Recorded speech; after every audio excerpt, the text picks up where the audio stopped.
Une fois l'œuf pondu, il part dans les 24 heures en centre de conditionnement, dernière étape avant de le retrouver sur nos étals.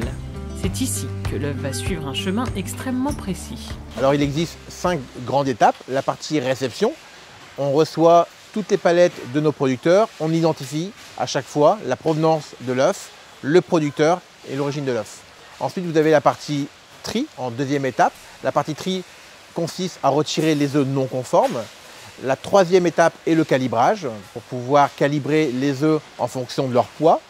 La quatrième étape est la partie identification. Identification de l'œuf avec l'identification du poulailler, du producteur, la provenance de l'œuf, si c'est un œuf biologique, standard ou de plein air. La cinquième et dernière, c'est l'emballage. Chacune de ces étapes va permettre de classer l'œuf selon différents critères, à commencer par le calibrage, c'est-à-dire le poids de l'œuf. Il existe 4 sortes de calibrage. Le premier, c'est le petit, inférieur à 53 grammes.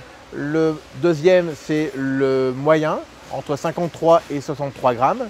Le calibre gros, entre 63 et 73 grammes. Et le calibre très gros, ce qu'on appelle XL, supérieur à 73 grammes. Une fois le calibrage effectué, il convient de passer à l'étape de l'identification. C'est à ce moment précis que toutes les informations concernant l'œuf seront regroupées, telle une véritable carte d'identité.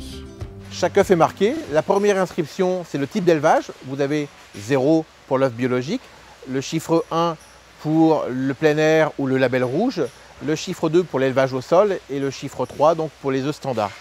Les deux autres lettres sont la provenance de l'œuf, l'origine, France, FR.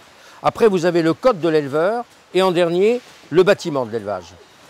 En dessous, vous avez la date de ponte et tout à fait à la fin, vous avez la date recommandée de consommation. Si la législation impose d'inscrire le FR, signifiant France, sur la coquille de l'œuf, le CNPO a voulu aller plus loin. Notre interprofession, la filière elle-même, a souhaité en plus rajouter sur la boîte le pondu en France, qui est véritablement la certification. En lisant l'identification de l'œuf, vous connaissez exactement la provenance de l'œuf et l'élevage. Comme c'est le cas en élevage, des contrôles sanitaires et qualité vont une nouvelle fois intervenir dans l'étape du conditionnement afin de s'assurer de la qualité de l'œuf. Un contrôle sanitaire des œufs est réalisé tout au long du process, du nid de la poule jusqu'au produit fini, avec une attention particulière sur la recherche de salmonelle. D'autres contrôles qualité organoleptique sont réalisés directement en laboratoire afin de valider la fraîcheur des œufs et la coloration du jaune. Enfin, le conditionnement se termine avec l'emballage. Vous avez 2 sortes d'emballage. Vous avez la boîte cellulose ou vous avez la boîte plastique. Ensuite, vous avez différents conditionnements par 4, par 6, par 8, jusqu'à 30.